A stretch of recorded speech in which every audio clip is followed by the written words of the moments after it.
So in this segment, we're going to be discussing Maga goons thinking that America is going to be fine, despite all of these tariffs that they put on to other countries. Well, I think the impetus for this whole effort is essentially that U.S. gets treated worse abroad, U.S. companies do, than we treat foreign companies coming into the U.S. That's the whole starting point of this whole renegotiation effort. I do expect that tomorrow will be an increase in tariffs on the U.S. level, and then as a negotiation tool, really have that pressure on European and other countries negotiating down the tariffs abroad to treat the U.S. the same as we treat companies here. Where's the evidence that American consumers are ready for prices to go up? Well, prices are not going to go up much. They didn't do when he had tariffs the first term. And the reason... The only tariffs he did were predominantly, I think, on China the first time. And now he's tariffed the vast majority of countries. I think the only 3 countries that don't have tariffs on them are Russia, Belarus, and North Korea. Everyone else has tariffs on them, I believe. Because... But where's the evidence that American consumers are ready for prices to go up a bit? I mean, President Trump in the election campaign said from day one prices would be coming down. Well, the issue with tariffs in the U.S. is that U.S. is much less reliant on foreign countries in its economy. About 85% of economic activity in the U.S. occurs trade between U.S. citizens, buying and selling between themselves. We heard this during Brexit. You know, most customers don't deal with the EU. Where are people getting the raw materials from, son? That's the question.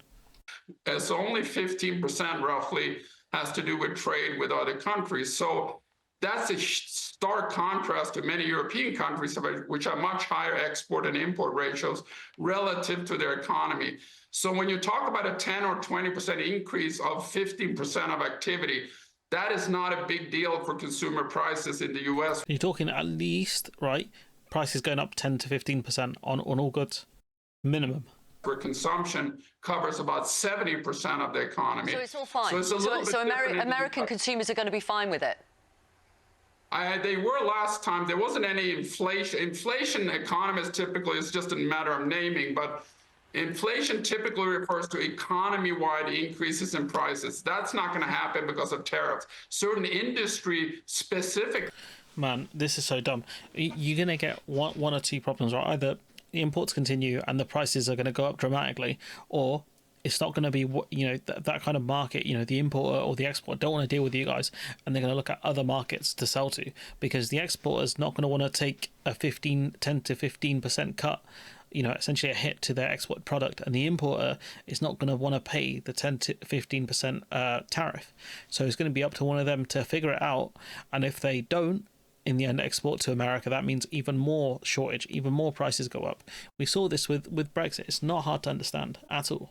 Prices may well go up, depending on how much pressure there is on the foreign seller to compete with the U.S. seller. If there's a lot of competition between the U.S. seller in the U.S. and a foreign seller, the foreign seller can't just raise prices and push them on to U.S. customers. It's literally what they're going to do, because you're going to have a massive shortage because there aren't going to be as many foreign sellers. He has to absorb some of that tariff himself. Virtually all economists think the impact of tariffs will be bad for America and for the world. People believe that it will put prices up for American consumers. I want you to have a listen to a Republican mayor of Rochester Hills. He's called Brian K. Barnett. Rochester Hills is in Michigan, whose state borders Canada. He told us about his fears for his local people and his local economy. Well, the impacts of tariffs are tremendously daunting, especially from Southeast Michigan. Our biggest trading partners are Canada and Mexico, and our biggest industry is the auto industry, the mobility industry. So you sort of have a perfect storm here. And I think that the thing I'm most concerned about as a mayor is that it's pretty obvious to me and to most that higher tariffs lead to higher prices. Higher prices lead to a lower demand. A lower demand leads to lower production. And ultimately, the problem that a mayor faces is that lower, demand leads to job loss, and that becomes a real issue. Higher prices leads to... You've also got the problem of a boycott as well. A lot of other countries, especially ones that have done reciprocal tariffs, or even ones that haven't, are not going to look at America favorably. America has a lot of soft power and things like that. People, apart from kind of food goods, look at American products as quite decent, I think, and that's the problem they're going to run into. Ultimately, job losses. So the reason we're doing all this is to get a level playing field. That's the whole rationale behind this. If tariffs are so bad, I understand the rationale. There is no rationale. It's about dealing with trade surpluses. That's what they want. The whole reason they put higher tariffs on the EU is because they have a trade deficit with the EU, whereas with the UK they have a trade surplus. And are you saying that if higher prices leads ultimately to job losses, then it's a price worth paying? No, I'm not saying that. I'm saying that we are responding to foreign high tariffs by trying There to aren't foreign high tariffs. This is nonsense. Trump's argument that the UK puts VAT on American goods and therefore is a tariff is complete garbage, because the UK puts VAT on most goods in the UK. I think only clothing and food is the only exemptions. get leverage to have them come down. That's what tomorrow is all about. Reciprocity is all about. This guy is not the clown, he's the entire circus. We have to listen to, other people, how, this is going to go down. So you've got this inflationary mindset starting to spread amongst the public. And one of the really interesting questions is the Trump economic team believe very strongly that tariffs are not an end in itself. They're a tactic to force a bigger realignment of the global trading and economic system. It's very important to keep that separate in your mind between the strategy and the tactic. This is a tactic. And they think that it'll be a tactic that will certainly produce some short-term pain. They've acknowledged that, yes, for a longer-term game of realigning the system. The problem is, though, it's not guaranteed they can actually realign the system as they want, and that could take time. And the voters could squeal and howl and rebel. We had Corey Schneider on the Sunday Roast recently, who is an American academic. And what he was saying is that it might be from the people that we see massive change, and I think that's what's going to happen. I think the public, if Americans can absorb a 10 to 15% increase in goods prices, then fair enough. But under Kamala Harris, they were crying about it, and now suddenly 10 to 15% is okay. It doesn't make any sense.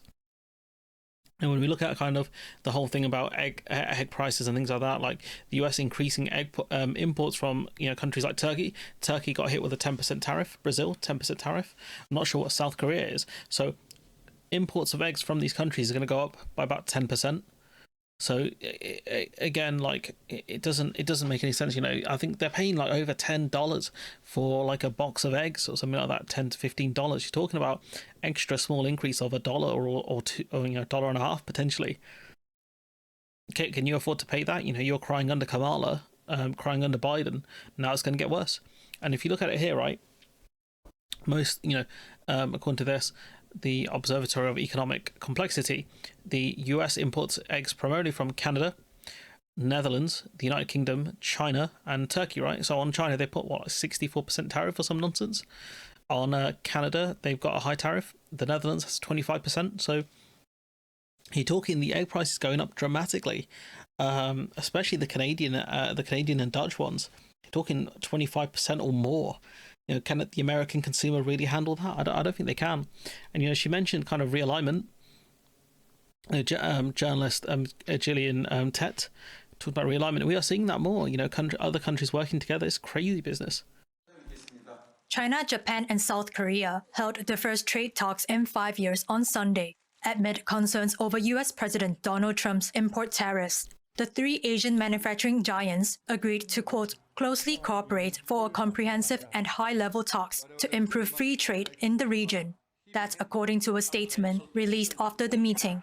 Trade ministers from the three nations... You've got two of these countries are historic enemies here. China and Japan, regional rivals, effectively looking at working together, because Trump is right. He has changed the global order.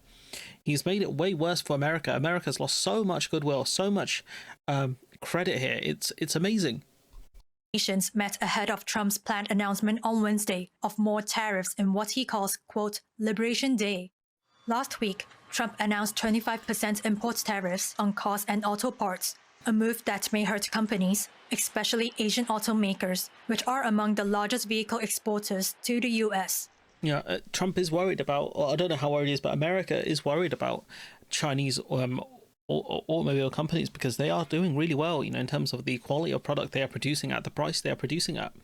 And not just that, some of these cars actually look good. Like, they actually look nice. Seoul, Beijing, and Tokyo are major US trading partners, although they have been at loggerheads among themselves. Disagreements over issues, including territorial disputes, have prevented them from making any substantial progress on a trilateral free trade deal since starting talks in 2012. The ministers agreed to hold their next ministerial meeting in Japan. The only way this could be worse for Trump is somehow North Korea jumps into the mix of these three other countries. That's the only way it could be worse for the Americans, because he has really tilted the global order on its head. I'm astonished. I'm absolutely astonished at this.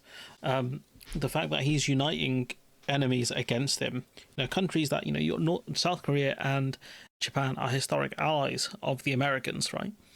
He's united them with America's enemy, China. It's just amazing. But anyways, I'm going to leave it there. Let me know what you think in the comments below. Like, comment, share, subscribe. Support the channel on Patreon if you can. And hopefully I'll see you in the next one.